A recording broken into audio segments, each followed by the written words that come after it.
Salam sejahtera Malaysia, denyut nadi suara rakyat bergema di channel ini. Jangan lupa tekan butang subscribe, like dan share. Malaysia kita punya, cintai Malaysiaku, kita jaga kita.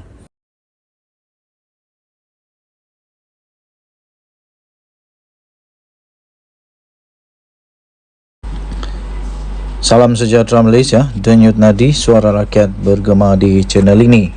Throwback. Berita daripada utusan.com.my bertajuk Muhyiddin berdepan penjara 20 tahun. 11 Mac 2023. Muhyiddin Yassin di dalam gambar itu diiringi oleh isterinya Puan Sri Noraini Abdul Rahman yang dilihat mengangkat tangan kepada penyokongnya ketika keluar dari mahkamah selepas beliau telah membayar ikat jamin 2 juta ringgit Malaysia atas 6 pertuduhan salah guna kuasa dan pengubahan wang haram di Kompleks Mahkamah Kuala Lumpur semalam.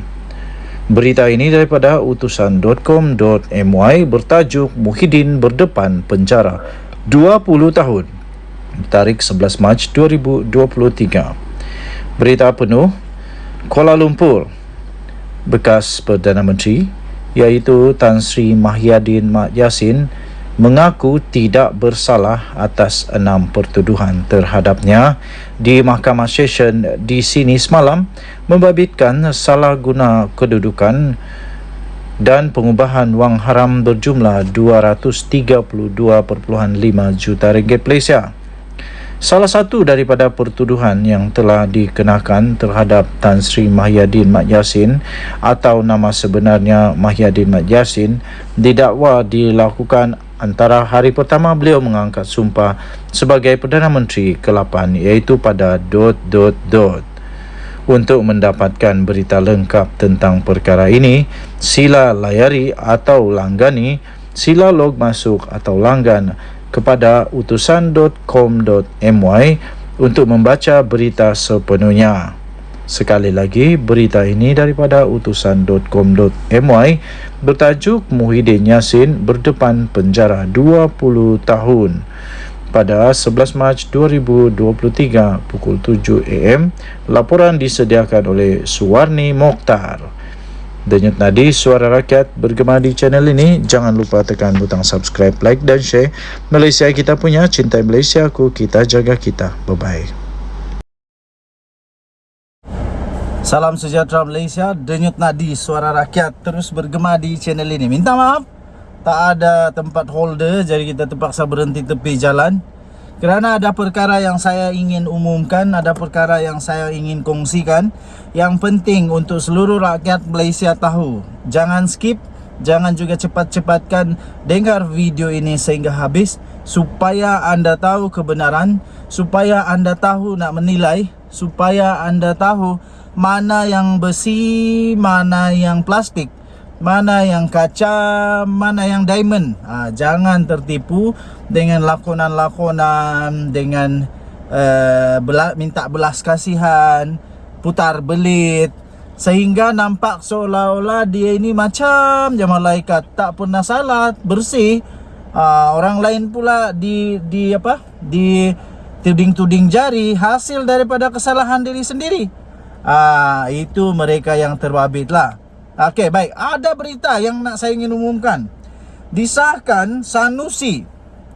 Tolong share video ini supaya semua Malaysia tahu bahawa Sanusi hilang status Menteri Besar dan kerusi adun. Sekali lagi. Sanusi hilang status sebagai Menteri Besar dan hilang status kerusi adun di negeri Kedah. Tetapi jika didapati bersalah, walaupun beliau sekarang masih lagi didapati belum bersalah, tapi pada pendapat saya dan banyak lagi penganalisis politik, penganalisis undang-undang, rakan-rakan sebaya, rakan-rakan di kampung, kawan-kawan di luar daerah, di luar Sabah, di dalam Sabah, di luar negara, setelah tanya, berbincang apa pendapat mereka tentang apa yang berlaku sekarang kepada Sanusi ini, kebanyakan mereka berpendapat bahawa memang Sanusi ini memang dah salah 120 juta %. Sehingga ada kawan cakap, ini nasib baik Sanusi. Kalau rakyat biasa yang buat ni, memang dah kena tangkap sah-sah lama dah. Kena siasat sampai berhari-hari di reman.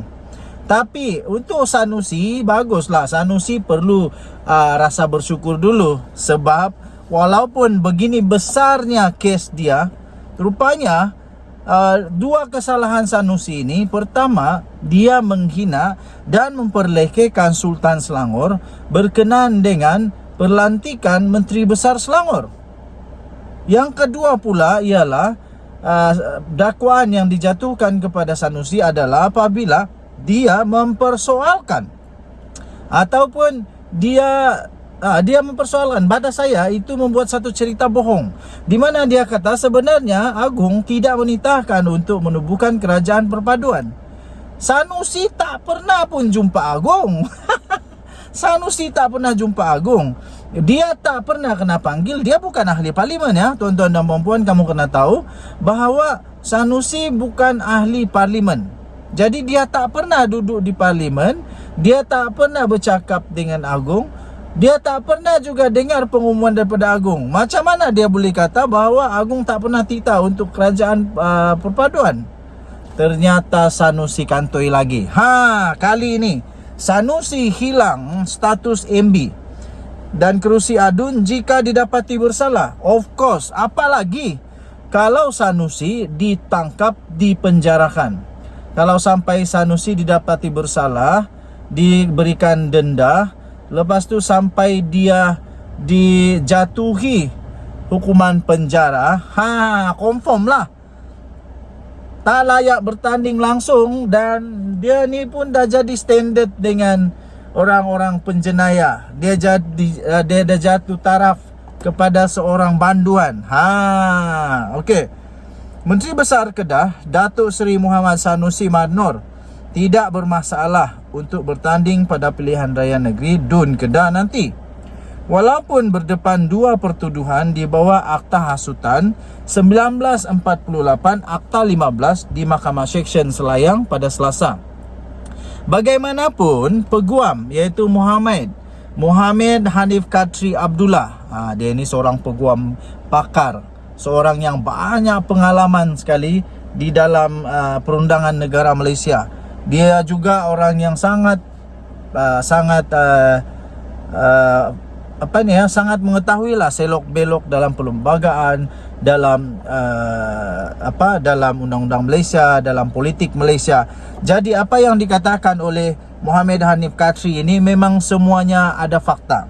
Bagaimanapun, peguam Muhammad Hanif Katri Abdullah berkata, penyandang Dewan Undangan Negeri DUN Jeneri itu berisiko boleh hilang status sebagai Menteri Besar Kedah dan kerusi DUN yang mungkin dimenangi beliau pada PRN nanti.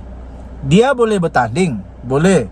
Tapi kalau dia dapati bersalah pada bulan Oktober ini, sebab pendengaran nanti bulan Oktober, dan selepas itu, selepas dia dapati bersalah, kalau dia didapati bersalah, dia terpaksa juga untuk letak jawatan, hilang kelayakan dan masuk penjara, didenda pula.